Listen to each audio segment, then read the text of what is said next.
Hello again, this is Colin Gordon, and in this video I'm going to be showing how to use the SEL-3620 Proxy with Accelerator QuickSet software. So in a previous video I showed you how to use it using a command line interface, using a program like PuTTY or Teraterm.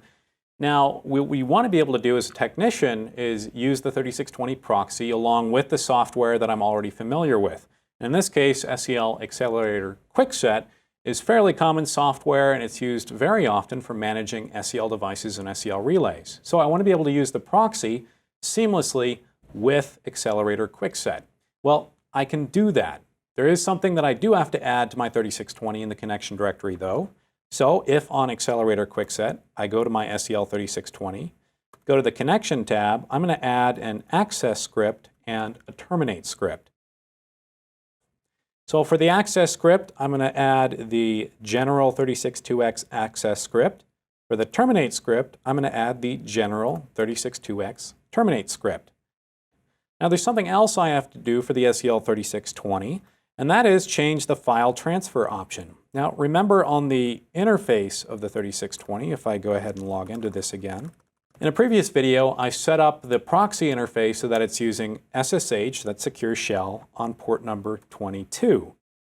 So in Accelerator QuickSet, I have to have the file transfer option match that protocol that I have on the 3620 interface. So I'm going to select SSH. Port number is 22, so I'm going to change that. Then my credential source, I'm going to leave that at prompt. And I'll show you why here in a bit. Now remember, I can use technician, engineer, or supervisor user to access this relay. Once I have the access and terminate script set, and I have my file transfer option, port number, and IP address set correctly, all I have to do to access this relay from Accelerator QuickSet is select my relay, right-click, and select Connect. Now at this point in time, Accelerator QuickSet pops up with a challenge. That's what prompt for credentials does.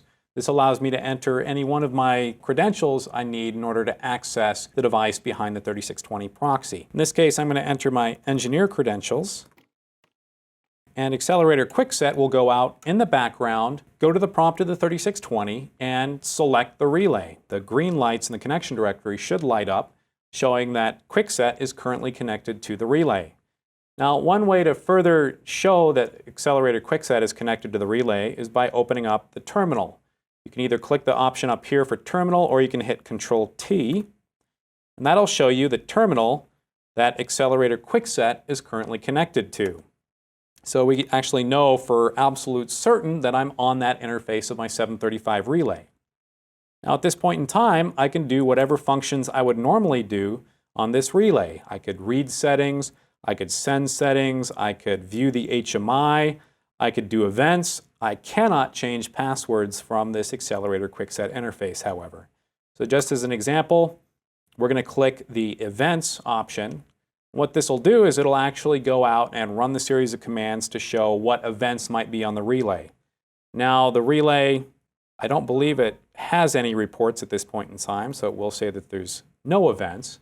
But you could go to HMI and you could read settings, so on and so forth, and that all works perfectly fine, seamlessly, through the proxy just by using Accelerator connected to that relay using my engineer user. Sometimes I might need to enhance the visibility of the QuickSet terminal. You can go to Tools, Options, Communication, and Advanced Communications, and you can enable monitoring. And this will show me in hexadecimal everything that's going on. So for example, I've just run the ID command. It'll show me in the monitor everything in hexadecimal as well. So this is just something useful for QuickSet Advanced users who want some extra troubleshooting. So if I want to disconnect from this relay, I simply right-click on the relay and I run the disconnect sequence. This disconnect sequence runs the terminate script, and that tells Accelerator QuickSet how to exit out of the interface of the relay and then exit out of the 3620 scripting-enabled master port prompt. There's one last thing I'm going to show you. And again, this is more of an advanced option, but it's turned out to be pretty useful. And that is how to do what's called a quit script on the SEL relay. Now, what is a quit script? Well, let's say there's in a situation where I'm exiting out of a relay, and what I want to do is I want to boot the prompt of the relay down to the connect level. And so that's if someone with a lower level of privilege logs in after me, they don't have full access to whatever session I was in previously. Now, typically, if you're accessing the relay over Ethernet, that's not going to be a problem. But since we're going through a serial port, the serial port usually stays at the same level that you accessed it last, unless you send the quit command telling it to go back down to the most basic level of privilege, which is the connect prompt. So I'm going to show you a quick method for writing your own little script, applying it as a termination sequence on the relay, and then re-uploading that connection directory. Now on my 735 relay, I'm going to go to Tools, Device Manager, Scripts. I'm going to go to the uncategorized script, General, and I'm going to write my own terminate script. So I can right-click on these terminate scripts, select Add, and select Script. I'm going to open this up. Now, most of these scripts you can create yourself in order to interface with lots of different devices. We're not going to lock you in just to SEL relays. You can actually create your own access and terminate scripts that allow you to navigate a Linux prompt or a prompt for some other command line interface on some other third-party device, let's say an Ethernet switch or an Ethernet router. Now, I'm going to call this script quit, and I'm going to use SEL. This is kind of a SEL Python language inside of QuickSet. And if I start typing out SEL, I can get a different list of commands. And in this case, I simply want to tell the 3620 to send the quit command whenever it's going to exit out of the relay. So I'm going to do what's called SEL write line. I'm going to tell it to send quit.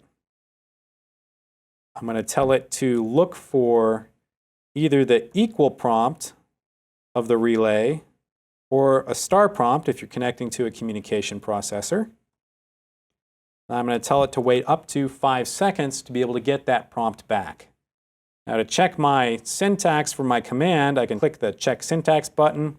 Looks like everything worked fine. I'm going to click Apply. And now I'm going to exit out of this and go back to my connection directory.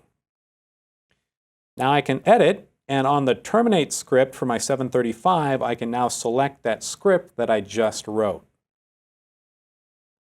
Now what I'm going to do is I'm going to resend this connection directory up to the 3620, and this will tell the 3620 now to always run that quit script whenever it's going to terminate from the prompt of that relay.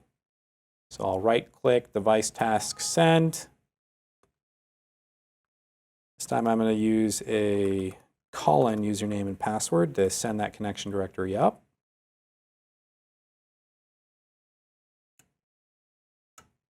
Now, if you were actually here right now, you'd hear the click of the 3620 as I update the connection directory on its interface.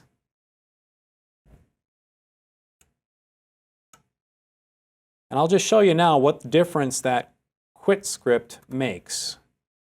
So I'm going to log in, this time using my technician user.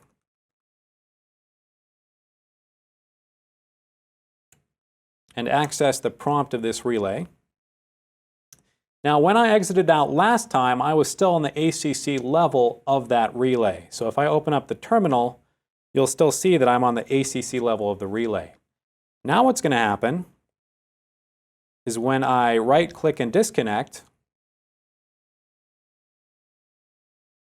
the 3620 is going to run that quit script in the background while I'm disconnecting.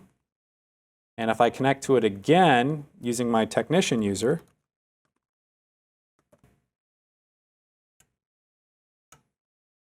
establishing a connection, and when we access the relay this time, you'll see that we're right on the equal prompt rather than the ACC level prompt. So this is proof that my quit script has worked as designed. So I'm going to go ahead and disconnect from my 735 relay. And with that, that's a quick and dirty tutorial about how to access the relay using Accelerator QuickSet through the 3620 proxy, and a quick bit about how to create your own custom script that you can run on any device in your connection directory.